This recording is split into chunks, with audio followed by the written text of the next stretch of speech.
Я благодарю вас за то, что нашли время и уделяете его нам и столь важной теме. Позвольте я начну со строк, которые описаны в вашем романе «Детство которого не было». Мгм. Мне было 2 года, когда в февральскую стужу 1944 года, как враг народа, Как враг народа, я вместе со своими родителями и всем чеченским народом был выселен из родного горного села Богочарой в бескрайней суровой степи Казахстана. Да, 2-летний враг народа. Такое клеймо поставили на весь чеченский народ приспешники отца народов Иосифа Сталина, чтобы хоть как-то оправдать неслыханное в истории злодеяние, сотворенное ими над чеченским и некоторыми другими народами Советского Союза в середине XX века.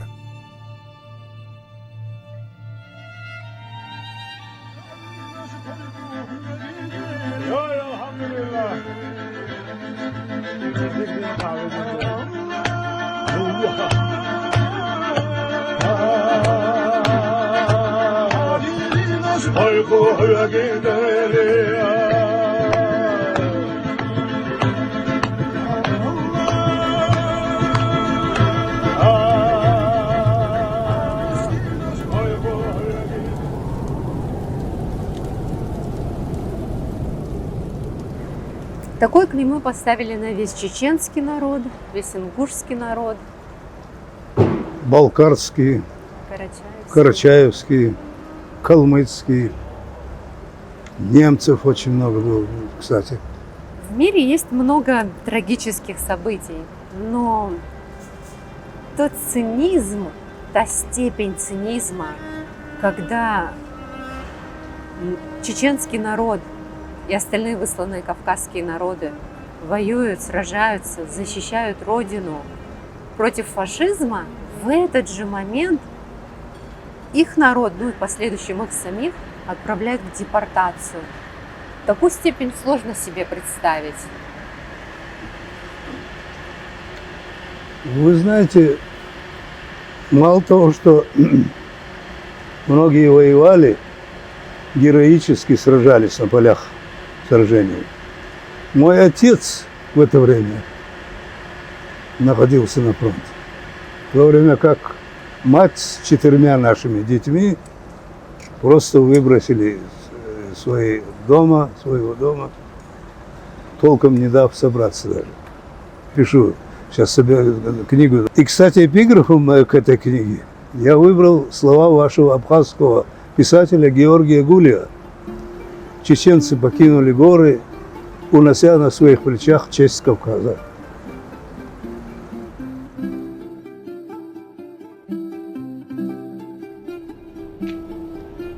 Я начал ее писать несколько лет назад. Тогда у нас был председатель Союза писателей другой, Канта Ибрагимов. И он как-то обратился к нам на совещание. Давайте мы коллективно соберем материал для издания вот такой книги. Я начал работать тогда. Никто как-то не сдвинулся с места. Я несколько интервью взял и на этом остановился. Когда пришел к нам Союз писателей Аламат Илсаев, вы не знакомы с ним, кстати? Это такой заинтересованный человек, это такой патриот. Как человек трудно сыскать более порядочного. Когда я ему сказал об этом, я говорю, вот такой был случай. Мы собирались издавать такую книгу. Он говорит, как было бы хорошо, коллективное творчество – это не творчество. Может, ты возьмешься за это, делай, я тебе предоставлю машину, куда хочешь поедешь и прочее. И я в прошлом году возобновил эту работу. А вот то, что вы начали со слов моего романа, это рассказ отдельный от романа, кстати, детства которого не было. Я помню выселение уже где-то 40 48-го, 47-го года. Мне было 2 года, конечно, ничего я запомнил. Ну, а запомнил я это вот так, по такому случаю. Моя мать, чтобы нас прокормить, очень много работала. В колхозе там убирали сахарную свеклу выращивали. И она на этой работе, не зная, как это делается, надо было состригать ботву. Она вместе с ботвой немножко там еще захватывала эту свеклу. Бригадир, увидев это дело, разругался и чуть ли замахнулся камчой на нее. Камча — это такой короткий такой бич. В это время мой дядя, которого я там описываю, ему лет 17 было только, он с нами жил, схватил его, сначала этот казах, бригадир, схватил за рукав мою мать. Мать развернулась и влепила ему пощечину. А в это время он поднял камчу, чтобы его ударить. В это время подскочил дядя и ударом кулака сшиб его с ног. За это, естественно, его посадили. А тюрьма оказалась где-то в километрах 5, не дальше от нас. Мы не знали, где она находится, нам рассказали. И вот мать, чувствуя свою вину перед дядей, своим деверем, решила его навестить. Меня хотела оставить у соседей, брат с сестрой ушли в школу. Ну, я расплакался и хотел с ней идти. Она говорит, будет тяжело, далеко идти. Я говорю, я все выдержу, поеду. И вот мы идем, но идем не по дороге, по лесополосе, по окольце, по пахоте даже. И я спрашиваю по матери, почему мы идем, люди, нам нельзя, говорит, там ходить. А почему им можно, она говорит. Это другие, говорит, люди. Как другие? А мы почему другие? А почему мы здесь тогда? Ну вот это начал развивать. Она говорит, это надо у Сталина спросить. И оглянулась по сторонам, как бы кто-то не услышал это. Ну ты, говорит, мы это не говорили. И вот у меня это в памяти детской настолько застряло, что почему этим людям можно ходить по дороге, а нам нельзя.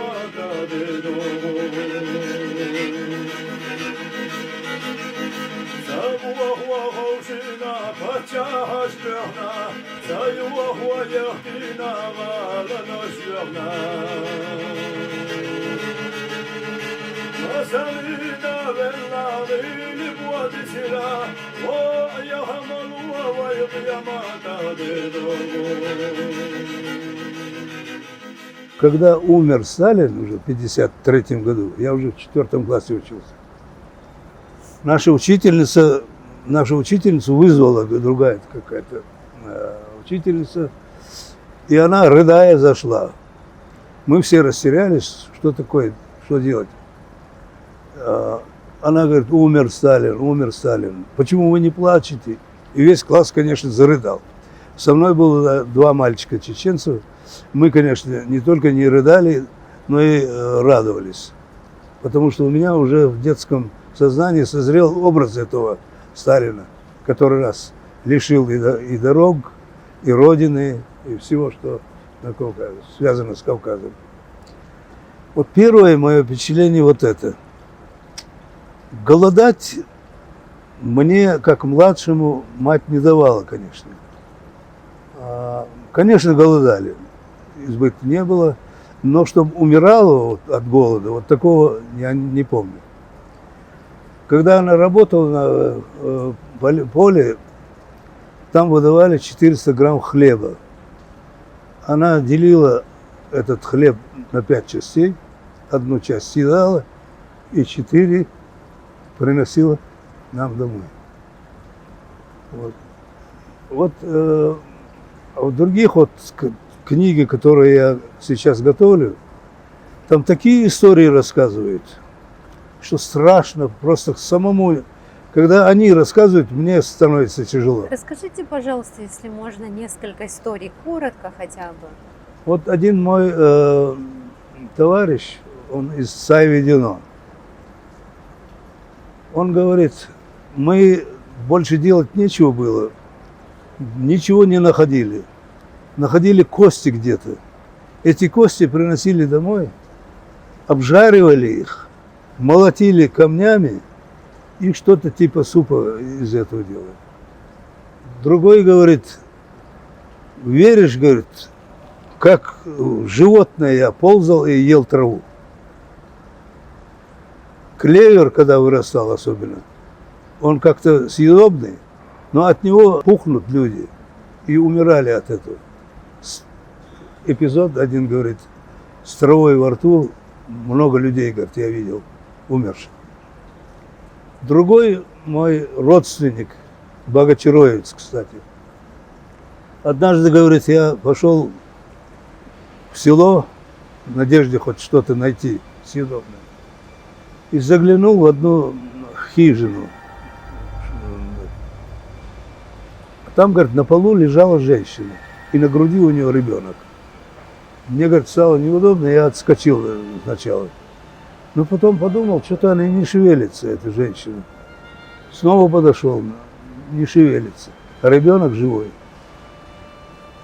Я, говорит, побежал домой, старшую сестру пригласил. Да, она лежала мертвая, а ребенок сосал ее грудь. Вот такие эпизоды. Другой говорит, вот рядом проходила железная дорога, говорит, там с вагонов выбрасывали кости рыбьи, головы рыбьи, там кости. Я, говорит, насобирал этих костей и думал дома, может, из них что-нибудь, хоть какой-нибудь навар будет. Веришь, говорит, я не донес эти кости. Съел. Я, говорит, не знаю, как я живой остался и как я их съел. Но я их все съел. Рабит, скажите, пожалуйста, как в таких сложных условиях, нечеловеческих условиях, человеконенавистнических, проходя такие ужасные трудности, чеченцы и ингуши сумели вернуться со столь же нравственными принципами, с которыми уходили, то есть не потеряли себя и свой облик? Я вам должен сказать, только не потеряли этот нравственный облик, но еще и укрепили его.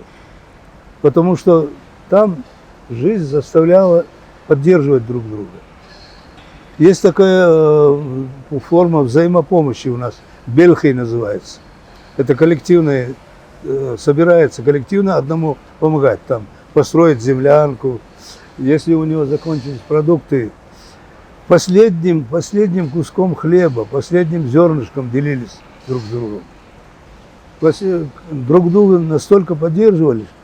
Допустим, если где-то, я уже помню, как, где-то, если возникала драка, если человек узнавал, что там чеченец, не задумываясь, он вступал в эту драку и на его защиту. И вот эта поддержка друг друга только и спасла всех. До сих пор это осталось? До сих пор. До сих пор осталось? Да. Да. Тогда я так спрошу, когда вы поняли, что то количество чувств, эмоций, мыслей, вы хотите с этим поделиться с людьми посредством романов? То есть когда вы решили, что будете писать? Как вы к этому пришли? Изначально руководила ли вами тема того, что вы должны рассказать про депортацию? Конечно, конечно. Вы знаете, я вам должен сказать, эта депортация сама по себе, как и вы сказали, более жестокой, более циничной явления не было в истории. Но среди этих же офицеров, среди этих же солдат находились все-таки люди соболезнующие, страдающие.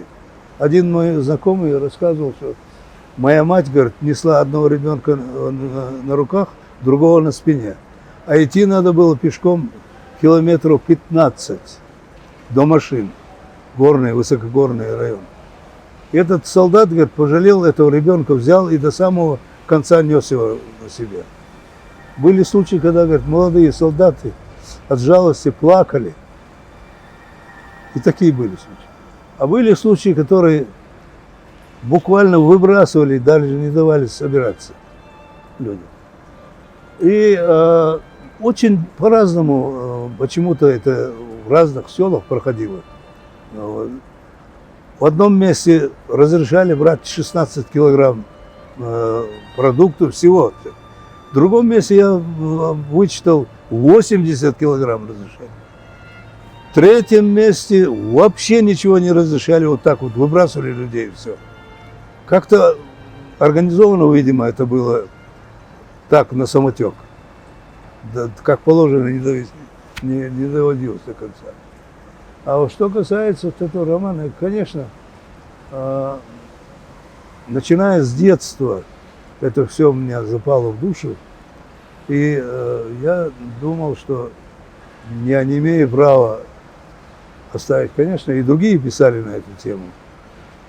Но вот, когда нескромно будет сказано, может быть, на презентации многие сказали, что это настольная книга, настолько правдиво все описано. Давайте, можно мы вернемся назад? Пропал бизнес. То есть ваша мама осталась одна с 4 детьми? Да. Одна девочка умерла. Старшие у нас были 2 девочки, а потом мой брат Султан и я. Одна девочка, которая умерла. А бабушки, дедушки? А? А бабушки, дедушки? Бабушки, дедушки не было. Они еще до выселения умерли. Мой дедушка был очень такой влиятельный человек. Когда вот вы все вот это анализируете, думаете все эти события, вот иногда ставите ли вы себя на место тех солдат? Могли ли они не выполнять приказ? Что можно сделать Хорошо, я спрошу как младший у старшего. Что сделать, если тебя в ситуации жизнь поставит на место этого солдата? Всегда ли идти по зову совести? Можно ли, несмотря на обстоятельства, отказаться выполнять преступный приказ? Вы знаете, опять же я скажу, очень разные были и солдаты, и офицеры. Моя мать не знала русского языка, она начала собирать швейную машинку, ковер там и все прочее. Один солдат, говорит, вышвырнул с моих рук этот ковер, говорит, кушать бери, кушать бери. И тогда я, говорит, поняла, что указывал он на продукты.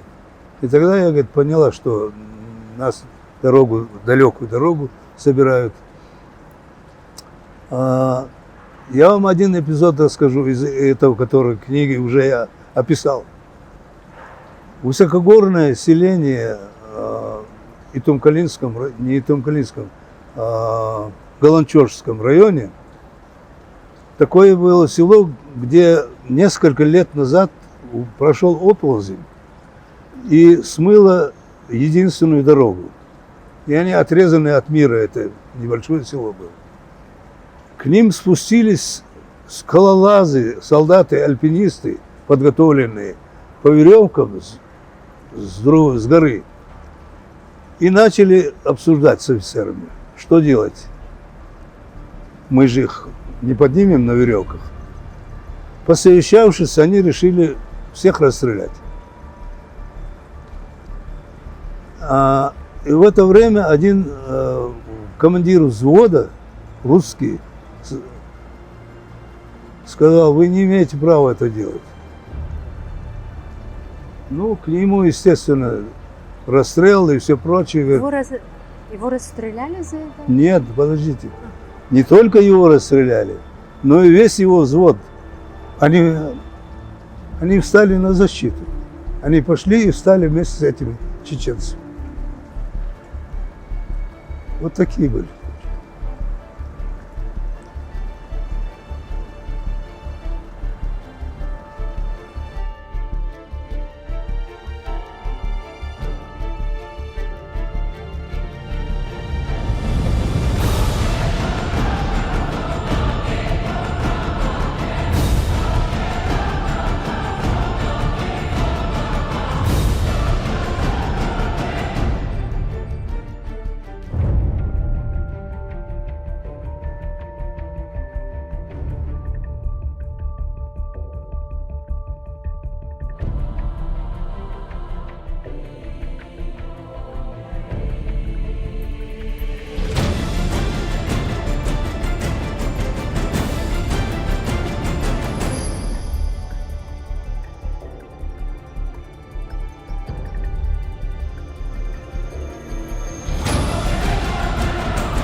куда летишь. Куда летишь ты, птица? Куда твой лед над облаком стремится?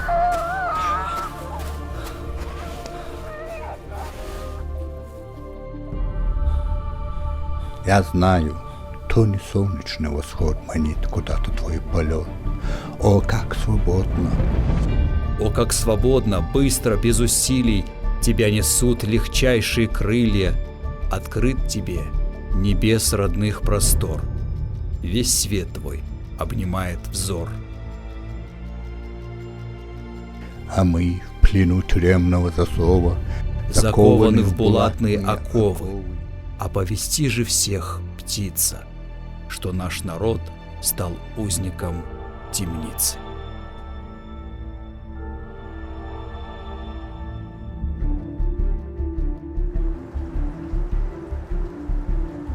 Это, кстати, не выдумка. Эту быль в России описал бывший этого подразделения Эдельвейс.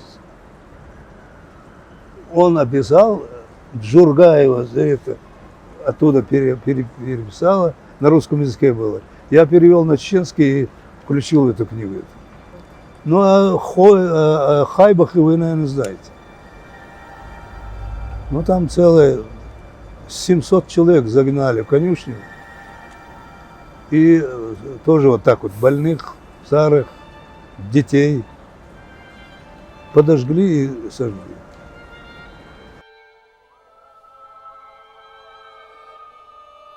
Всех они загнали в этот сарай, на засов закрыли ворота, кругом расставили автоматчики, подожгли сено. Люди, конечно, попытались выскочить, но мало кто успел выскочить. И автоматная очередь. У нас погибло только одних прямых родственников, 8 человек. Это Гаев Тута, 110 лет, это самый старший. Гаев Хату, 108 лет. Гаева Марем, 100 лет. Гаева Царий, 108 лет. Гаева Хаспек, Хейса сноха наша, которая в эту ночь родила двойняшку Хасана и Хусейна. Что удивительно, с этими детьми она попыталась прорваться. И она выскочила, успела выскочить и упала, ее застрелили. И этот факт знал такой правозащитник был у нас, Мальсагов, Зиаудин Мальсагов. Он в органах работал. И он туда пришел, он видел это издалека, узнал, что они собираются это делать. И пришел туда, начал защищать. Попытался их остановить. Из этого ничего не вышло. И этот Зиаудин Мальсагов уже при выселении добился встречи с Хрущевым, когда в Казахстан приехал Хрущев. Но его, конечно, не пускали. И он еле-еле пробился и сказал: у меня очень важное письмо к вам. Он говорит: пустите его. Зашел и говорит: рассказывайте. И он рассказал этот случай. И Хрущев говорит: вы знаете, что если это не подтвердится, что вы лишитесь головы? Он говорит: я готов, говорит. И в это время создали комиссию еще 50-е годы, в 55-м году, по-моему, 55 до указа по возвращению. Создали комиссию. Комиссия приехала и не подтвердила факт. Этот Зиаудин Мальсагов опять добился до этой самой встречи с Хрущевым. Создали другую комиссию с его участием и с участием очевидцев. Подтвердили, раскопали. Там столько было, 700 человек, в том числе и детей. И там сейчас установлен мемориал, Хайбах называется. Это такая же хатынка, только другого масштаба. Как вы собираете информацию, материалы? какой путь проходите? Есть ли у вас доступы в НКВД? Вообще можно ли их получить? Какие-то документы запросить? Как вы собираете все в единое Я целое? собираю просто живых свидетелей. К сожалению, их осталось мало. Вот если 3-4 года назад я где-то определенное количество опросил, записывая каждое слово, то из них уже 3 нет в живых. Сейчас я их опрашиваю, архив поднимаю, газетные вырезки за вот эти годы, которые прошли. Вот таким способом собираем материал. Есть документальные подтверждения всего этого. Сохранившиеся документы есть. Какие работы вы посоветуете зрителям посмотреть, чтобы ознакомиться? То есть ваш один роман «Длиною в жизни» называется. Да.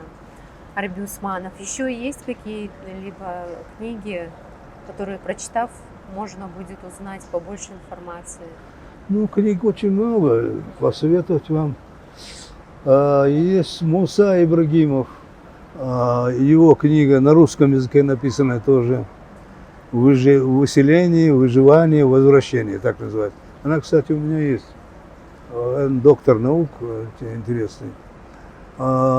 Есть Салауды Магомаев. Кстати, вот когда мы говорили о взаимопомощи, я вспомнил как раз вот отца Салауды. Когда их выселили, дело в том, что выселяли всех, причем искусственно разделяли даже семьи. Да? Да, почему-то с одного села даже людей разъединяли. Одних туда, одних сюда. Вот мы из Богачароя, мы горный район, а мы попали среди шалинцев. Это не случайность была, да? Нет, это не случайно, это искусственно делалось. То есть дьявол даже в мелочах. Абсолютно. И вот то, что вот не пустили слух, что чеченцы людоеды, вот там я описываю это. То есть даже здесь решили? И решили даже там, чтобы встретили. Но через некоторое время люди-то не дураки вообще-то. Через некоторое время они, конечно, узнали, что казахи мусульмане, мы мусульмане. Очень помогали, многие помогали. Вот, кстати, вот о Салауде, у него тоже есть книга «Тогда дожди были теплыми», так называется. Она на чеченском, кстати. Она на чеченском. Его тещу, тестя, жены, родственников разъединили, и неизвестно было, где они находятся. И вот этот Дауд, отец вот этого Салауды, он член Союза писателей у нас, журналист, корифей журналистики, Магомаев Салауды. Его отец Дауд решил разыскать родственников своей жены. И пустился он в путь, когда запрещено было из села в село. Даже соседнюю улицу не разрешали ходить. И вот он пешком пустился в это путешествие. И останавливался, спрашивал, где живут чеченцы. А запрещено было, кстати, принимать друг друга. Комендант запрещал. И в нарушение этого приказа чеченцы его принимали, давали ему последний кусок хлеба и даже на дорогу выдавали паёк какой-то, чтобы он жил.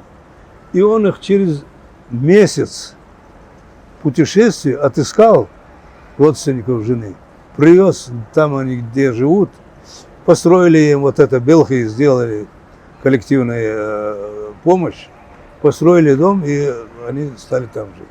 Вот такая взаимопомощь была. Нарушая приказ, 25 лет не просто давали, а 25 лет сажали за нарушение приказа. Спустя столько лет, оценивая вот все это, как вы считаете, это была просто депортация народов или с такой надеждой, что они не вернутся, там погибнут? Это была просто депортация, чтобы избавиться от них в самый дальний уголок страны, или все-таки чтобы убить? Ну, я думаю, главная эта цель была с Кавказа убрать. С Кавказа убрать. Главная цель. Но чтобы они не вернулись как можно больше, чтобы они умерли, это тоже задача была. Иначе бы так не строили планы, чтобы местное население возненавидело их, чтобы побольше умерли. Я думаю, что это. А почему? Там очень много причин. Раньше говорили, Гитлеру коня там собирались подарить чеченцы золотым седлом и все прочее. Какой Гитлер, какой конь? В Чечне, когда немецкая нога не ступала на землю чеченскую, под Моздоком остановили. Почему именно чеченцы, ингуши, карачаевцы, балкарцы? Остальных хотели попозже или как? Остальных хотели попозже. Там разные версии существуют. Но в последнее время люди, которые имеют совесть, ученые в том числе, они склонны к тому, что у Сталина была задумка освободить эту территорию вместе с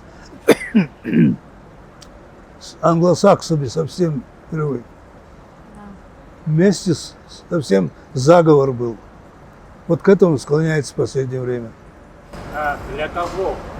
Кого хотели потом заселить? Почему убрали? Во-первых, грузин. Рядом грозится.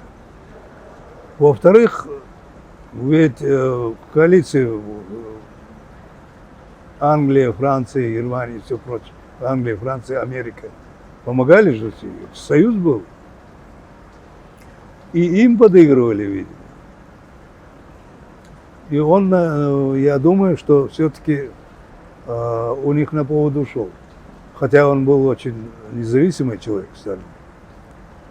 Но к этому склоняется. А в чем заключался интерес для коалиции западной убрать мусульманское население Кавказа? А в чем их интерес? Территория, райский уголок. Самая цель. Нефтяные залежи. Что еще Почему у может них не получилось, на ваш взгляд? Почему приостановилась? Смерть Сталина или что-то изменилось, какой-то ход событий в них? быть? Ну, трудно сказать, что это повлияло. Во-первых, и смерть Сталина, конечно. Во-вторых, задумка эта все-таки непростая. Для этого, наверное, требовалось время. И остановилась на выселении вот части населения. Арпий, сегодня у абхазов, адыгов 90% населения живут за рубежом. Махаджиры. Они изгнанники, по-другому они не могут вернуться домой. Хотя сегодня это делать проще простого, казалось бы. Да. А те попытки, которые были почти предприняты в ранние периоды, они заканчивались провальным, вплоть до гибели лидеров, которые пытались это организовать. У чеченцев идет одна война за другой. То есть я все веду к тому, что если взять историю Кавказа вообще последние 200 лет и кавказцев, это не единичные, то есть волна за волной мы вынуждены преодолевать препятствия, выживем или нет. Что бы вы посоветовали нам, кавказцам, младшему поколению, не то что к чему готовиться, а что нам делать, чтобы увеличить шансы на выживание? Вы знаете, вот я в своей книге, которую я сейчас готовлю, по вступительной статье, об этом немножко говорю.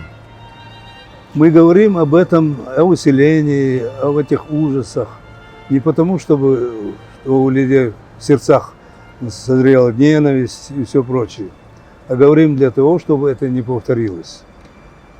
И как этого избежать.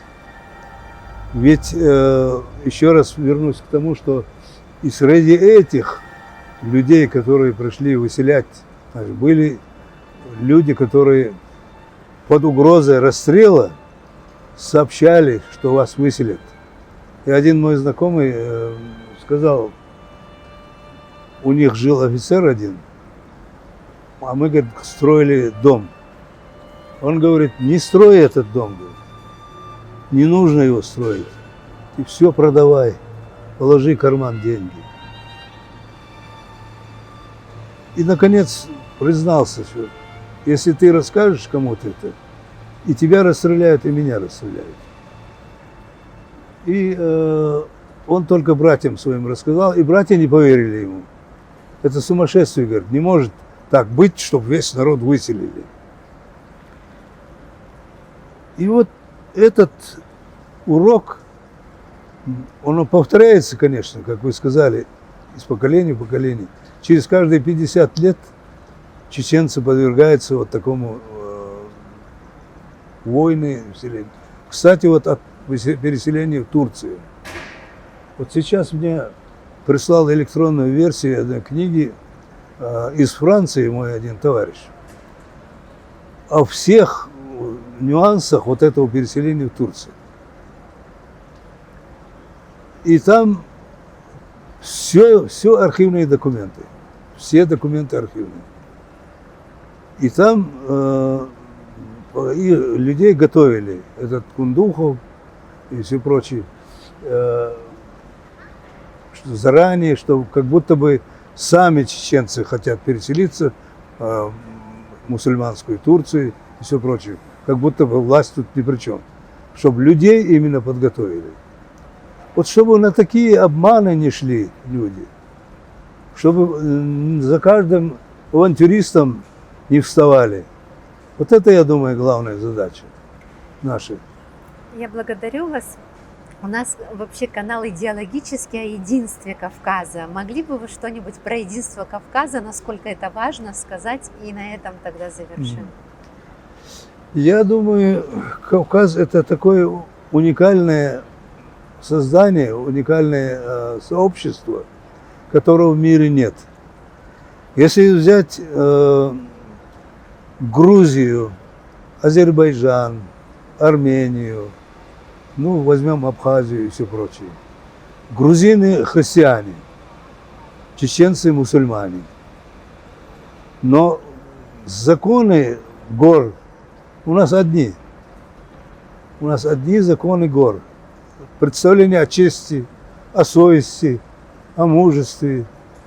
Единое у нас в Кавказе, вот эти, на этих ценностях, я думаю, надо строить всю остальную политику. На дружбе. Баракалла, я благодарю вас. Свободу нашим народам, мир и благоденствие. Пусть больше печальные страницы не появляются в нашей новейшей истории. Спасибо. Наш первый президент Чеченской республики Ахмад Хаджи Кадыров сказал, когда его назначили руководителем региона, еще не президентом, он сказал народу: народ, давайте научимся жить, а не выживать. Мы всю жизнь выживаем. Давайте научимся жить. Дай Бог, чтобы дружба у нас была. Самое главное, дружба и взаимопонимание.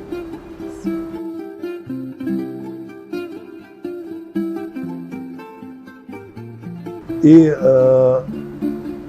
подальше от авантюристов. Всех мастей. Успехов вам!